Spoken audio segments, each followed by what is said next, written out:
On va écouter Andy Cabot, qui est docteur en langue et culture des sociétés anglophones à l'université Paris-Cité depuis 2021. Sa thèse est intitulée « Empire, esclavage et diplomatie, abattre ou consolider l'esclavage après Saint-Domingue dans le monde atlantique 1795-1815 ». Son travail a reçu le prix de thèse de la Fondation pour la mémoire de l'esclavage en 2022. Et il s'est décliné principalement par la publication d'articles dans des actes de colloques et des revues scientifiques, comme la Révolution française ou Atlantic Studies. Alors, ces axes de recherche dans cette thèse s'intéressent autant à l'histoire comparée des abolitionnismes en Europe, notamment la France et la Grande-Bretagne, et aux États-Unis, qu'aux différentes formes de résilience de l'économie de plantation esclavagiste dans les Amériques au cours de la période allant de la Révolution française jusqu'en 1815. Donc, dans le futur, cette recherche, Andy Cabot vise à s'orienter vers les politiques d'expansion de l'esclavage de l'Empire britannique durant les années 1790 et 1800, puis la difficile mise en place d'une politique impériale abolitionniste par la Grande-Bretagne durant la première moitié du XIXe siècle. Donc, nous avons le plaisir d'écouter sa conférence intitulée « Colonisation nouvelle et anti-esclavagisme, la révolution de couleur de Saint-Domingue et l'idéal de l'émancipation » selon Charles Edmond Genet en 1793-1794. Nous vous écoutons.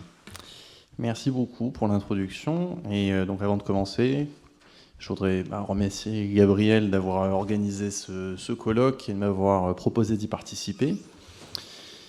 Donc, petite note vraiment pas très importante, mais il s'agit bien de Edmond Charles Genet et pas Charles Edmond Genet. Et c'est une erreur qui est dans le programme, qui est due à ma précipitation, qui n'a rien à voir avec toi, Gabriel. Mais bon, je tenais à la rectifier avant de débuter. Donc, la personne de Edmond Charles Genet est bien connue.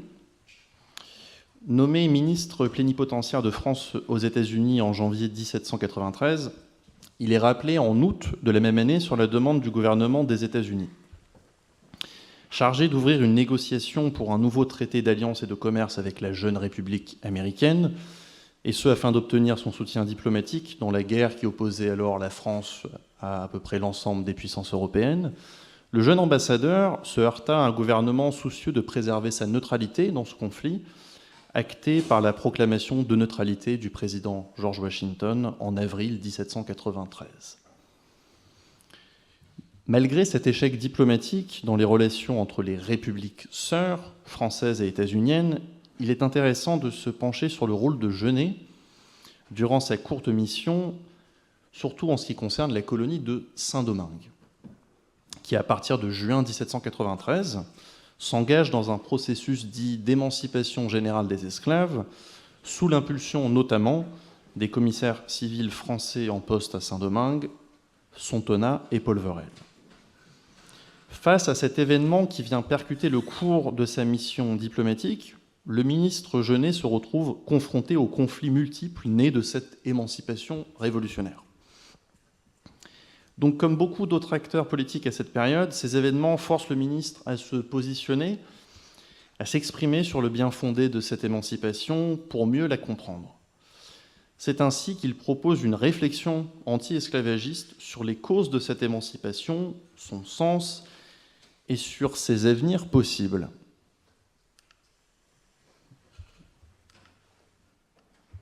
Alors, durant la présentation, on procédera en 3 étapes. Durant les deux premières parties, nous tenterons de mettre en valeur les éléments politiques et rhétoriques importants qui participèrent à l'émergence d'une réflexion anti-esclavagiste chez le ministre. Puis dans la dernière partie, nous aborderons le contenu et les caractéristiques de cette réflexion à travers des morceaux choisis du texte le plus nettement anti-esclavagiste produit par Genet durant sa mission. Enfin, nous nous interrogerons sur la nature cosmopolite de cette pensée.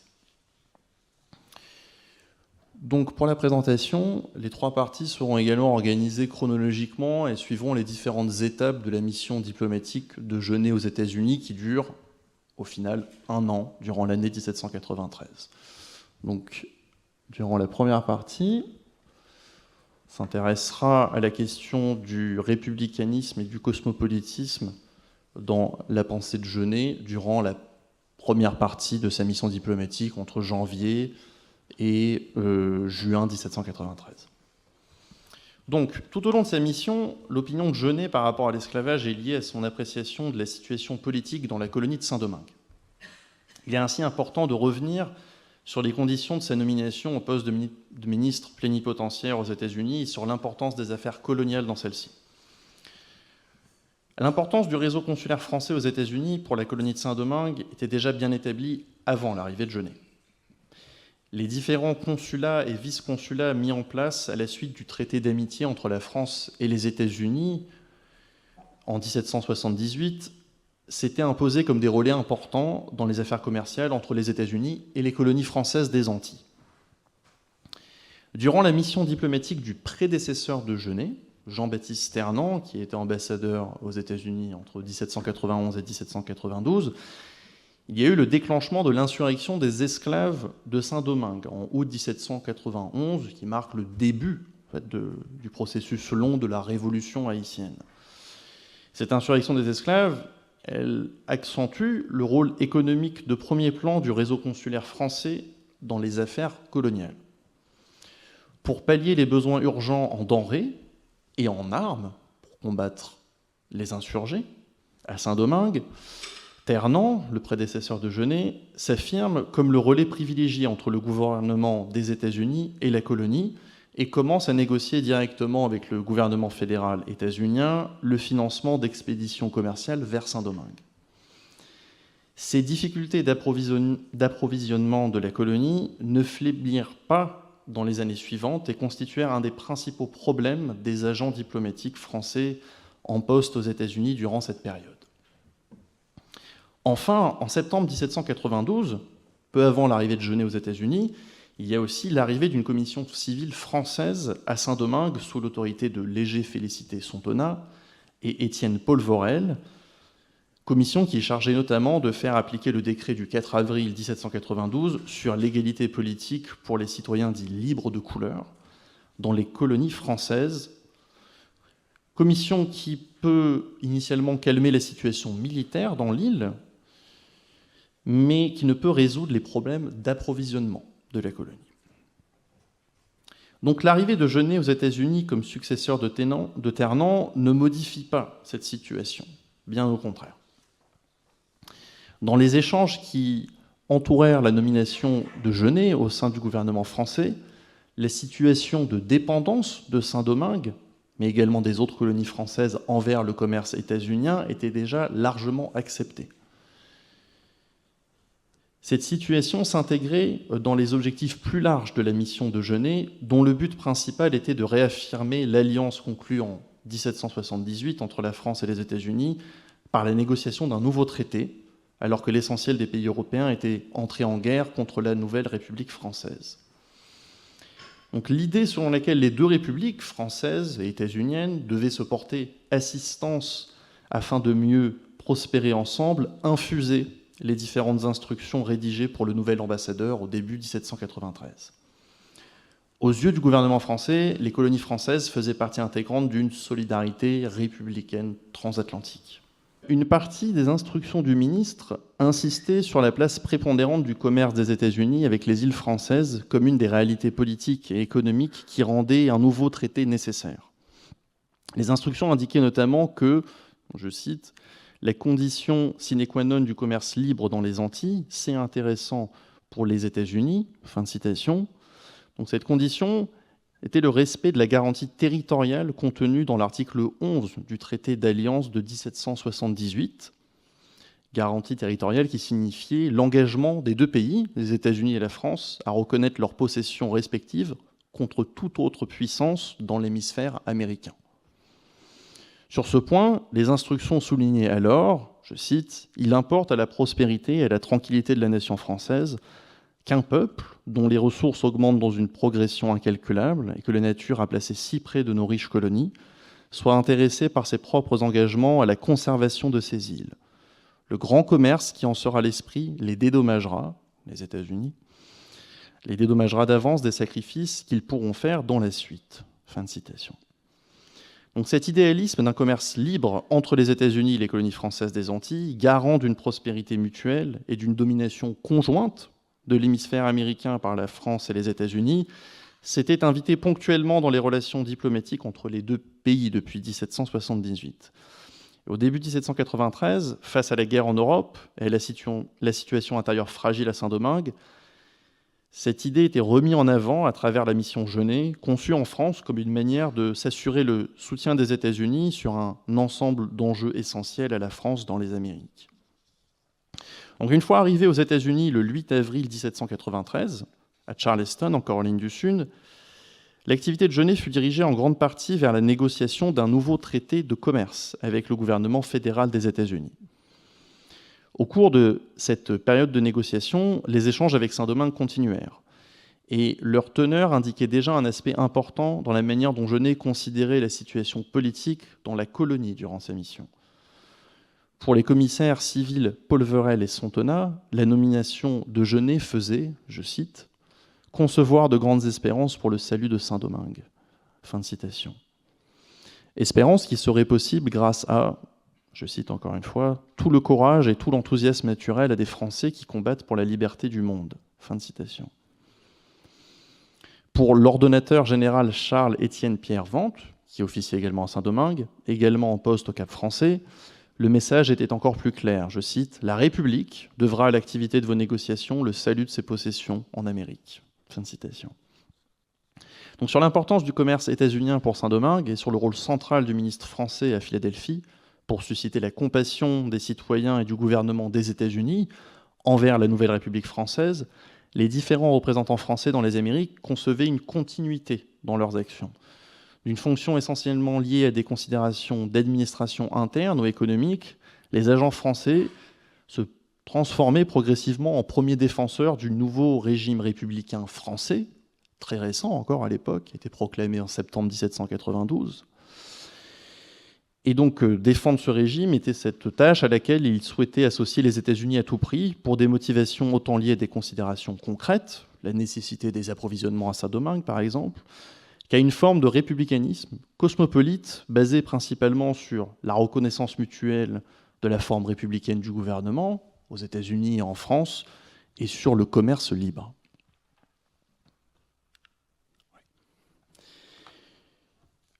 Donc, dans cette deuxième partie, nous allons aborder plus concrètement les impacts des événements à Saint-Domingue sur la mission de Genet. Donc, entre janvier et juin 1793, donc dans la première phase de la mission Genet, l'ambassadeur est principalement porté vers la négociation d'un nouveau traité d'alliance avec les États-Unis. Mais cet objectif ambitieux qui avait présidé à l'envoi du ministre se heurte aux vues du gouvernement fédéral qui souhaite avant tout préserver sa neutralité dans le conflit franco-britannique. Par la suite, le zèle de Genet à ne pas respecter cette neutralité mena le gouvernement fédéral des États-Unis à demander le rappel du ministre auprès de la France au début du mois d'août 1793. C'est à partir donc de juillet 1793, au moment où la mission officielle de Genet commence à péricliter, c'est au cours de cette période difficile pour les efforts diplomatiques du ministre que les affaires de Saint-Domingue revinrent progressivement au premier plan. Entre le 20 et le 23 juin 1793, la ville du Cap Français à Saint-Domingue subit des journées de combats intenses qui virent s'affronter le nouveau gouverneur François-Thomas Galbaud et ses soutiens aux commissaires civils Sontona et Paul Verel. Cette tentative de renversement des commissaires civils fut appuyée notamment par les petits blancs du Cap français, et les marins des navires en rade du port qui étaient restés fidèles à Galbaud. Pour sauver leur position précaire dans la ville, les commissaires, Sontona et Paul Verel, décidèrent de publier une proclamation le 21 juin proposant d'affranchir tout esclave qui choisirait de rejoindre les commissaires pour combattre les soutiens de Galbaud. Ce nouvel épisode majeur dans les révolutions de Saint-Domingue eut un écho tout aussi important que l'insurrection des esclaves d'août 1791, et tout particulièrement pour le réseau consulaire français aux États-Unis. En effet, après les journées de juin 1793 au Cap Français, un nombre important d'habitants de Saint-Domingue prirent refuge dans les ports des États-Unis. Beaucoup de colons publièrent dans la presse locale afin d'obtenir un soutien financier et matériel de la part des pouvoirs locaux, par des assemblées d'État aux États-Unis, et même de la part du gouvernement fédéral. Enfin, les différents écrits des colons visaient à discréditer l'action des commissaires civils à Saint-Domingue, dans l'espoir que ces plaintes puissent faire pencher l'opinion publique locale en leur faveur, et de la même manière celle de la métropole. Le tout afin de mettre un terme à la politique d'émancipation des commissaires civils. Donc, face au flot des demandes de réfugiés, c'était le nom qui était pris par les habitants de Saint-Domingue aux États-Unis, donc face à leurs demandes auprès des différents consuls, Genet fut d'abord réticent à condamner les colons. Mais grâce aux échanges avec les autres consuls, ainsi qu'avec les autorités républicaines en poste à Saint-Domingue, notamment Sontenay et Polverel, le ministre changea d'avis et commença à dénoncer leurs activités.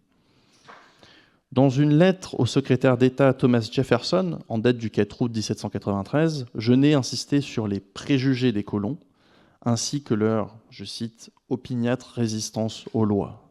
Fin de citation. Ces griefs se précisèrent au cours du mois d'août 1793, alors que Genet se trouvait désormais à New York, là où se trouvait une partie de l'escadre française qui avait accompagné le gouverneur Galbaud à Saint-Domingue. L'opposition de Galbaud et de ses soutiens à Sontenay et Polverel, ainsi qu'à leur politique d'émancipation des esclaves, finit de convaincre Genet des motivations qui animaient les colons réfugiés. Selon les ministres, les actions de l'ancien gouverneur Galbaud et de ses partisans démontraient, je cite, « la plus affreuse conspiration qui ait été formée contre les succès des armées de la République française ». Fin de citation. Dans cette lettre, Genet disait également, je cite, « que leurs préjugés, ceux des colons, sont plus intraitables que jamais et que leur rage contre les citoyens du 4 avril, les libres de couleur, est identifiée avec leur être. » Fin de citation. Les conséquences des journées de juin 1793 au Cap amenèrent Genet et le réseau consulaire français à voir les réfugiés de Saint-Domingue comme des contre-révolutionnaires et des épidermocrates. C'est une expression qui revient régulièrement aussi. Contre-révolutionnaires et épidermocrates qui souhaitaient mettre un terme au pouvoir des commissaires civils dans la colonie par tous les moyens. Ce rejet en bloc des réfugiés, assimilés à des ennemis de la République, avait une dimension politique, liée au contexte des guerres révolutionnaires. Néanmoins, il était également à l'origine d'un glissement progressif vers l'anti-esclavagisme dans les propos de Genet. Donc, dans une lettre à Thomas Jefferson,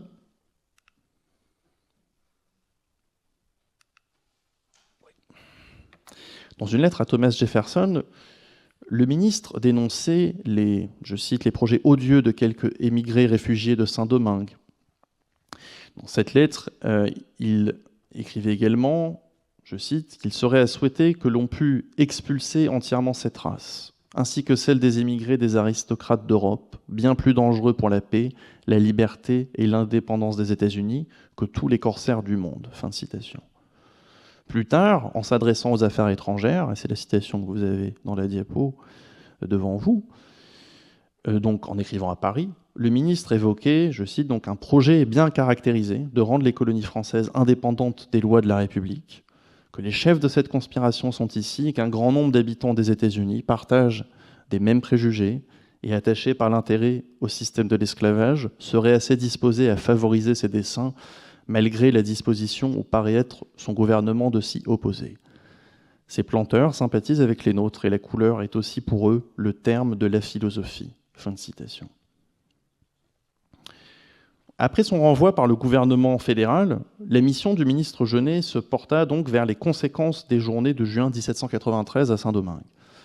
Plus qu'un nouvel épisode dans les désastres de Saint-Domingue, c'était une expression qui était largement utilisée aussi à l'époque, ces journées de juin de combat avaient marqué l'échec final d'un parti colon, assemblé autour de Galbaud pour mettre un terme à la politique d'égalité des couleurs dans la colonie. De plus, ces journées débouchaient sur une nouvelle étape dans cette politique d'égalité par la mise en place d'un processus d'émancipation générale des esclaves dans la colonie.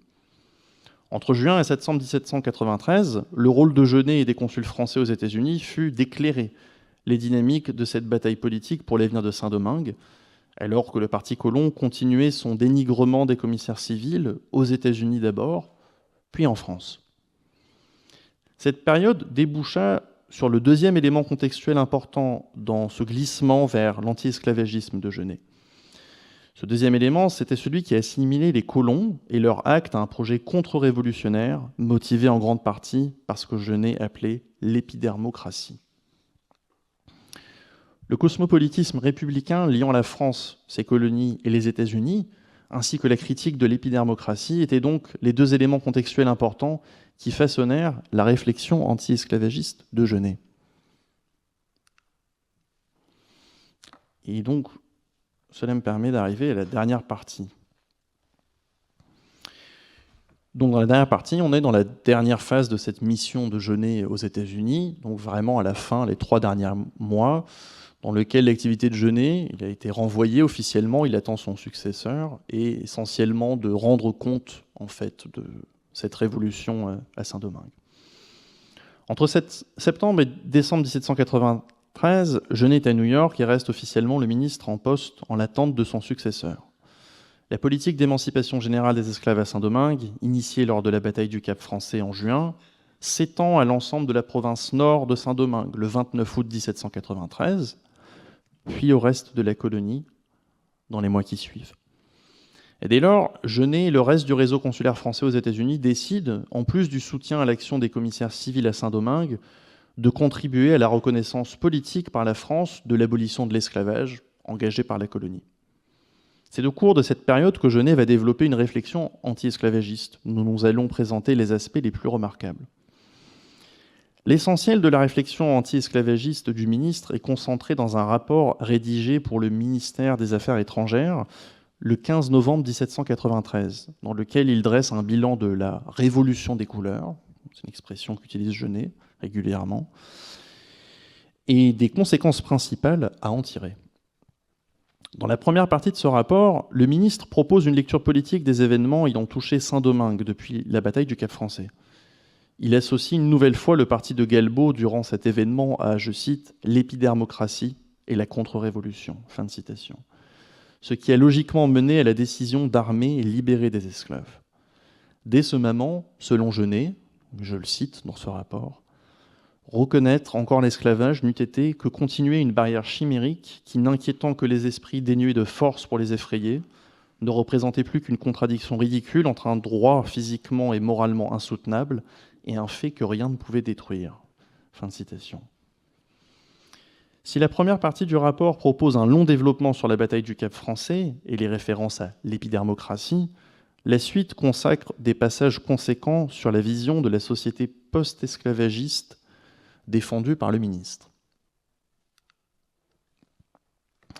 Premièrement, le rapport place son auteur face à une opinion publique large qui compte dans ses rangs encore des défenseurs de l'esclavage, dont les convictions semblent réfutées par la révolution des couleurs de Saint-Domingue.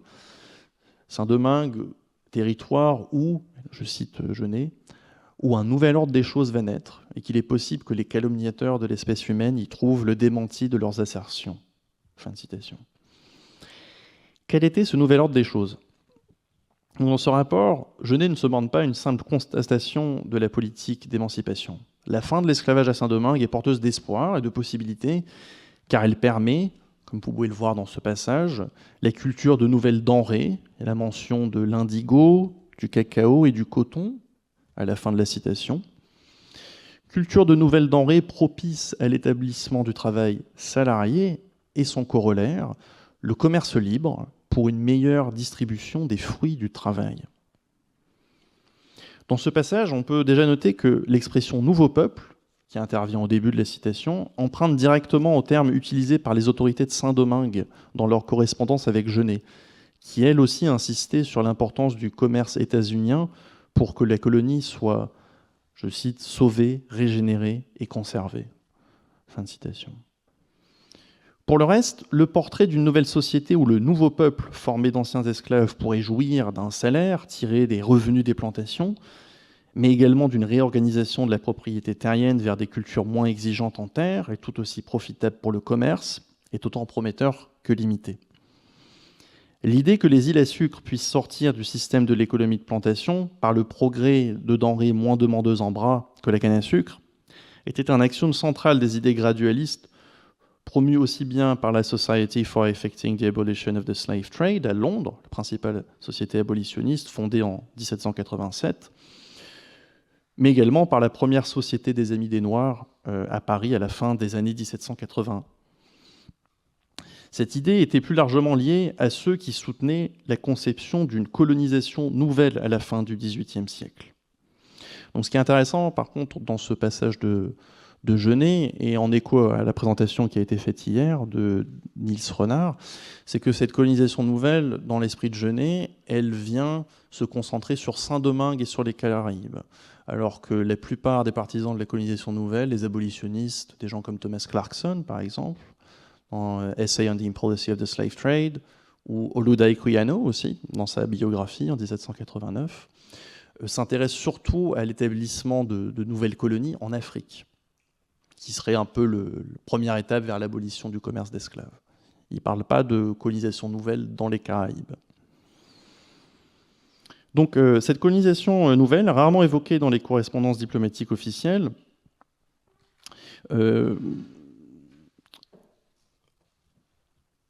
parle donc d'une possibilité, dans ce rapport de Genet, d'une transition immédiate, réussie vers le travail libre, qui est probablement le fruit de la fidélité de Genet au processus d'émancipation générale, entamé par les commissaires civils, mais aussi l'expression d'un intérêt certain du ministre envers les idées proposées par l'anti-esclavagisme gradualiste, pour mettre fin progressivement à l'esclavage dans les Amériques, grâce à l'abolition du commerce d'esclaves.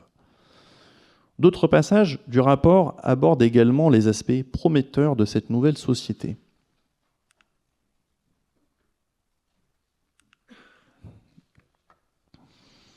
Dans un passage en particulier, Genet associe le succès de l'émancipation générale à l'établissement de relations économiques et politiques nouvelles entre l'Europe, les Amériques et l'Afrique, ce qui l'inscrit là aussi dans les réflexions des abolitionnistes anglais et français de la période. Au premier plan de ces relations renouvelées se trouve le commerce des esclaves, auquel Genet voue un passage là aussi surprenant et saisissant, que vous pouvez voir dans la diapositive. Dans ce passage, la réflexion de Genet l'ancre dans un imaginaire anti-esclavagiste, associé, là encore, à la colonisation nouvelle et au gradualisme, et ce, dans le contexte de l'émancipation générale récemment décidée à Saint-Domingue. Cet extrait envisage d'abord un remplacement de la main-d'œuvre servile, issue d'Afrique, par un accroissement naturel parmi la population de couleur dans les Antilles, dont la fertilité originelle serait de nouveau rendue possible par la fin de l'esclavage. Donc là, il faut comprendre que les sociétés esclavagistes sont fondées sur une démographie structurellement déclinante au XVIIIe siècle. C'est-à-dire qu'il y a plus de morts que de naissances parmi la population esclave durant tout le XVIIIe siècle, ce qui explique pourquoi le commerce d'esclaves continue durant tout le XVIIIe siècle, pour permettre le remplacement de la main-d'œuvre. Et donc, c'est pour ça que l'abolition du commerce d'esclaves, pour les abolitionnistes, c'est le premier pas vers l'adoucissement des sociétés esclavagistes, pour permettre la reproduction naturelle. Donc, Genet également, dans ce passage, s'engage dans une spéculation sur les rapports que pourraient entretenir je cite, les Noirs partis de cette île, désormais des citoyens français, avec leurs frères d'Afrique, qu'ils pourraient, je cite, arracher au rivage africain et à la barbarie des traiteurs européens pour en faire des hommes et des Français. Fin de citation. Songeuse et surprenante, cette partie de la réflexion anti-esclavagiste de Genet évoque par certains aspects les projets de colonisation nouvelle portés par les Noirs libres des États-Unis et des Caraïbes au cours du XIXe siècle, qui voient notamment des choses positives à travers des projets d'émigration à Haïti au XIXe siècle, mais aussi au Libéria, qui est le principal projet de colonisation de Noirs libres au XIXe siècle, avec la Sierra Leone. Dans ce passage, comme d'autres de son rapport, le ministre se rattache donc à une pensée anti-esclavagiste largement influencée par les idées de la colonisation nouvelle, ce qui le place clairement dans le giron du mouvement anti-esclavagiste de la seconde moitié du XVIIIe siècle, sans toutefois le prémunir des limites de cette pensée dont il exprime simplement une ébauche. La vision d'une société post-esclavagiste proposée par le ministre comporte des limites évidentes, qui sont aussi celles des abolitionnistes de la période. Pour Genet, ces limites s'expliquent encore une fois par la démarche de justification des actions des commissaires civils qu'il entreprend dans son rapport.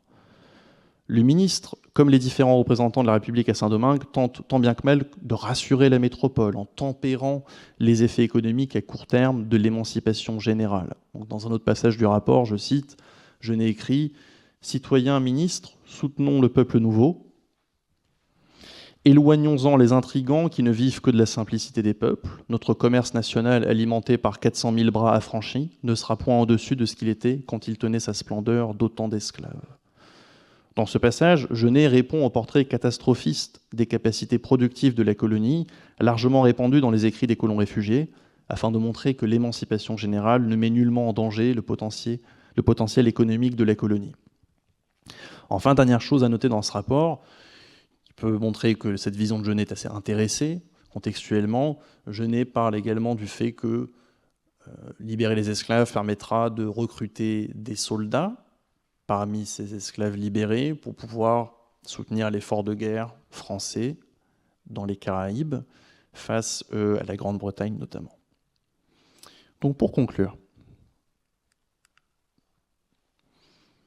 alors, au terme de sa mission diplomatique, le ministre plénipotentiaire Genet développa les éléments d'une pensée anti-esclavagiste sur la société de Saint-Domingue, qui s'engageait alors dans un processus de sortie de l'esclavage.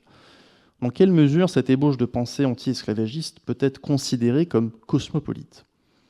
Comme différentes présentations ont suggéré durant ce colloque, il est important de considérer la pensée de Genet comme située.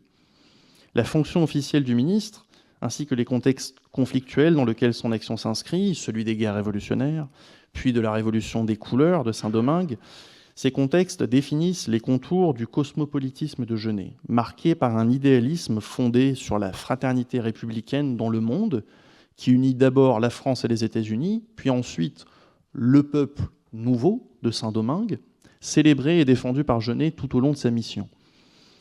Face à cette solidarité entre des peuples nouveaux, Genet voit l'opposition des épidermocrates ou encore des calomniateurs de l'espèce humaine, acteurs d'une conspiration qui souhaite la restauration de leurs préjugés à Saint-Domingue, et que Genet assimile volontiers au projet des émigrés et aristocrates d'Europe. Ce sont ces contextes qui débouchent sur la partie la plus pertinente de la pensée de Genet quant à l'anti-esclavagisme. Il y développe notamment l'idée que, dans la continuité des conceptions héritées de la colonisation nouvelle, liées à l'abolitionnisme européen, le nouveau peuple de Saint-Domingue saura faire mentir les calomniateurs de l'espèce humaine, qui considèrent la révolution de couleur comme vouée à l'échec. Ici, ce n'est pas l'échec d'un gouvernement dont les défenseurs de l'esclavage parlent, ou d'une constitution, mais il s'agit d'un échec économique. Pour les défenseurs de l'esclavage, il était impossible de faire coexister liberté et plantation sur un territoire marqué par l'esclavage et l'économie de plantation. Ainsi, comme beaucoup d'abolitionnistes en Europe et dans les Amériques, Genet construit sa réflexion anti-esclavagiste en partie aux réponses aux injonctions traditionnelles des défenseurs de l'esclavage, et notamment celles des propriétaires d'esclaves dans les colonies. Il développe un cosmopolitisme particulier et situé, au sein duquel un peuple nouveau, issu de l'esclavage, ne pourra être régénéré que par le commerce et son corollaire, la culture des denrées dites tropicales qui ont bâti la société coloniale et son organisation. Dans l'esprit même des soutiens de la révolution de couleur, comme Genet, le peuple nouveau et l'humanité ne peuvent s'accomplir qu'au sein des cadres imaginés en Europe, et particulièrement en France, ceux d'un républicanisme universel à construire par les armes notamment, surtout en ce qui concerne la France, et porté par l'abolition des privilèges, notamment celui de la peau dans les Amériques, et l'établissement de la souveraineté populaire qui engloberait les mondes coloniaux et esclavagistes des Amériques et leur permettrait de progresser politiquement vers la sortie de l'esclavage. Comme d'autres pensées esclavagistes, j'en terminerai ici, les propos de Genet sont à apprécier dans leur contexte immédiat, car il ne propose pas de penser la société post-esclavagiste dans ses particularités, ses difficultés, préférant la rattacher à un discours cosmopolite global qui seul pourra définir les cadres de la sortie de l'esclavage. Merci.